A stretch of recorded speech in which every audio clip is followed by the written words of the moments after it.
پیدا ہوا ہے، کوئی یہ نہ کہے کہ اس ذات میں اور اس میں فرق کوئی نہیں ہے۔ لم یلد ولم یولد، اس نے کہا کہ مجھے کسی نے نہیں جنا، مجھ سے کوئی نہیں جنا گیا۔ یہ محبوب پیغمبر ہے جس کو جننے والی اماں آمنہ ہے، اور یہ محبوب پیغمبر ہے جن کی ازواج حضرت خدیجہ رضی اللہ تعالیٰ سے اولاد ہے۔ یہاں پہ زینب، رقیہ، ام کلثوم اور سیدہ فاطمہ الزہرا، عبداللہ، طیب، طاہر اور قاسم پاک پیغمبر کے بیٹے ہیں۔ ایک مسئلہ یہاں سے حل ہو جاتا ہے کہ جناب یہ جنا بھی گیا ہے اور اس سے بھی آگے اولاد چلی ہے۔ اسی عنوان کو لے کر ہم کبھی پیچھے جاتے ہیں، کبھی اس زمانے میں آتے ہیں، کبھی آگے کی طرف چلتے ہیں۔ میں کہتا ہوں کہ جناب حضور کا آنے کا مقصد کیا تھا، آقا کی ولادت کا مقصد کیا تھا، آقا دنیا پہ تشریف لائے تو حالات کیسے تھے، آقا دنیا پہ آئے تو کس لیے آئے تھے، آقا نے آ کر دنیا میں کون سا وہ ایسا عمل کیا جس کی وجہ سے اندھیرا دور ہو گیا، جس کی وجہ سے تاریکی بھاگ گئی، جس کی وجہ سے اپنے سے اپنا مل بیٹھا، جس کی وجہ سے عورت کو مقام مل گیا، جس کی وجہ سے عورت کو عزت مل گئی، جس کی وجہ سے معاشرے میں پناہ و سنگار آ گیا، جس کی وجہ سے انسانوں کو انسانیت کا پتہ چلا، جس کی وجہ سے مسلمان ہو کر کے لوگوں نے وہ لوگ جو غلام تھے وقت کے زمانے کے امام دکھائی دیے، جس کی وجہ سے لوگ آپس میں بیٹھنے لگے۔ یہ وہ لوگ تھے، عرب کا زمانہ، بدو لوگ رہتے تھے جن پر کوئی حکمرانی کرنے کے لیے بھی نہیں کوئی تیار ہوتا تھا، لیکن آقا صلی اللہ علیہ وسلم نے آ کر کے وہ کون سا ایسا عمل کیا، اللہ نے ولادت جو دی تھی اس کا بھی کوئی مقصد تھا۔ ولادت کے بعد ایک عرصہ گزرا ہے، 40 سال کا ایک طویل عرصہ ہے، بات سمجھ میں نہیں آتی، اتنا مقدس عظیم لال یکتا جو ہیرا جنہیں در یتیم کہتے ہیں، اس ذات کو لا کر کے 40 سال ٹھہرانے کا مقصد کیا تھا۔ وجہ یہ ہے، میں آپ کو بتاتا ہوں، پاک پیغمبر کی ولادت کی وجہ بوجہ رسالت تھی۔ اللہ نے پیدا اس لیے کیا تھا، اسے رسالت کا تاج پہنانا تھا، اس کو ختم نبوت کا تاج ان کے سر پہ رکھنے تھا، اس لیے کہ کوئی نبی ایسا نہیں ہے جو پیدا نہ ہوا ہو اسے نبوت مل گئی ہو۔ یہ شرط تھی پیدا ہونا۔ اللہ نے اپنے محبوب کو ایک ماں کی گود میں ڈالا۔ میں نے کہا اماں آپ کو بتائیں نا حالات کیسے تھے، زمانہ کیسا تھا، لوگ کیسے تھے، اور آپ کے زمانے میں بچوں کی پیدائش اور پرورش کا معاملہ کیا تھا۔ تو اماں آمنہ کہتی ہے کہ جب سے میں امید سے ہوئی تو امید سے ہوئی تو میرے حالات بدلے۔ میں نے کہا کہ یہ موسم تبدیل ہو گیا ہے، میں نے کہا لوگ تبدیل ہو گئے ہیں، میں نے کہا کہ یہ پتھر اور پہاڑ اور یہ درخت اور یہ ہوا اور یہ فضائیں یہ سب تبدیل ہو رہی ہے۔ میں نے کہا وجہ کیا ہے، کہنے لگی میں سمجھ رہی تھی کہ جب سے آج سے پہلے جب میں امید میں نہیں تھی، اس سے پہلے تو عام حالات تھے، لیکن جب سے یہ بچہ میرے بطن میں آیا زمانہ تبدیل دکھائی دے رہا تھا۔ میں یہ بات سمجھ رہی تھی، لیکن میرے سسر کو کس نے شکایت کر دی کہ آپ کی بہو جو ہے جس کا شوہر دنیا سے رخصت ہو گیا ہے، حضرت عبداللہ دنیا سے جا چکے ہیں، لیکن جس کا شوہر دنیا سے چلا جائے اسے میک اپ کرنے کی اجازت نہیں ہے، اسے خوشبو لگانے کی اجازت نہیں ہے، اچھا کپڑا پہننے کی اجازت نہیں ہے، لیکن شکایت یہ آ گئی کہ آپ کی بہو باہر نکلتی ہے، جب بھی نکلتی ہے تو بڑی اعلیٰ خوشبو آتی ہے۔ اس کا سوال پیدا ہو گیا، لوگ سوال کرنے لگے۔ عبد المطلب نے آ کر کے کہا کہ بیٹی وجہ کیا ہے، پہلے اپنی بیوی سے کہا، حضور کی دادی سے کہا، حضور کی دادی کہتی ہے میں نے کئی بار کوشش کی میں اپنی بہو سے جا کر سوال کروں کیا وجہ ہے، خوشبو کہاں سے آتی ہے، کتنے پیسے میں آتی ہے، کون لا کر دیتا ہے، عرب کا عقل یہ نہیں ہے۔ میرے دوستو یہ بات جب چل پڑی، لوگوں میں اس بات کی چینگوئیاں شروع ہو گئی، تو پھر حضرت آمنہ کی ساس نے لاجواب ہو کر کہا کہ میں نے کوشش تو بڑی مرتبہ کی۔ حضرت عبد المطلب نے پھر مجھ سے سوال کر لیا کہ آپ نے مجھے جواب کوئی نہیں دیا، مکے کے وڈیرے چودھری اور گلیوں میں مجھ سے سوال کرتے ہیں آپ کی بہو کا معاملہ کیا ہے۔ میرے دوستو حضور علیہ السلام کی اماں پاک ہے، حضور علیہ السلام کی آل پاک ہے، حضور علیہ السلام کی لڑی آدم علیہ السلام تک جو ملتی ہے پاک ہے، منظم ہے، مقدس ہے، مطہر ہے، اس میں کسی قسم کا کوئی شک نہیں ہے۔ اگر توقع ہوتا تو تفصیل سے بتاتا، جہاں جہاں شک ہوتا گیا اللہ اس ذات کو درمیان سے نکالتے چلے گئے۔ اللہ نے اپنے پاک پیغمبر کی لڑی کو حضور علیہ السلام تک اور حضور سے لے کر کے وہ قیامت تک پاک رکھا ہے، حفاظت پہ رکھا ہے۔ میرے دوستو حضور علیہ السلام کی اماں سے جب یہ سوال ہوا، حضرت عبد المطلب سے کہا آپ کی بھی تو بہو ہے نا، آپ کی تو بیٹی ہے نا، آپ بھی تو سوال کر سکتے ہو نا۔ عبد المطلب نے بیٹی کو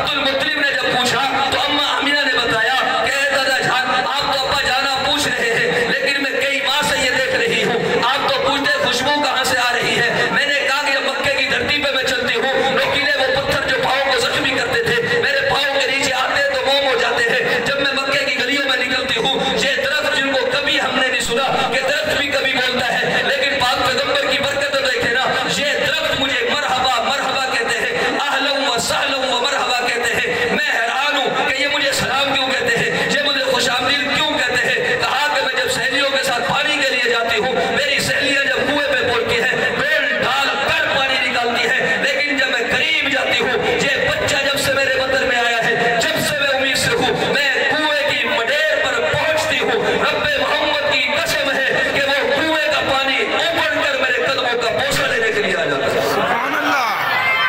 میں نے کہا بڑے عجیب حالات. اما آمنہ کہتی ہے ابا جان میں آپ کو کیا بتاؤں پانی تو چل کر آیا لیکن میں دیکھتی ہوں کہ جب میں آٹا گوندتی ہوں اس آٹے سے خوشبو آتی ہے جس کپڑے کو میں مہتی ہوں اس کپڑے سے خوشبو آتی ہے حتیٰ کہ یہاں تک میں اپنی زبان سے جو تھوک نکالتی ہوں اسے جس جگہ پہ گرتا ہے تھوک سے علیحدہ خوشبو آتی ہے اور جس جگہ پہ گرتا ہے وہاں سے علیحدہ خوشبو آتی ہے. میں نے کہا حالات بڑے عجیب ہیں مناظر بڑے عجیب ہیں. آخر وہ وقت بھی آ گیا جب آمنہ کے لال نے دنیا پہ قدم رکھنا تھا جب آمنہ کے لال نے دنیا میں آنا تھا جب اس در یتیم نے دنیا پہ آنا تھا جب اس کے آنے کا وقت آیا میرے دوستو اللہ کی ذات کی عظمت کو پہچانو شان کو پہچانو ان کی بلندی کو پہچانو ان کی بزرگی کو پہچانو ان کی کبریائی کو پہچانو.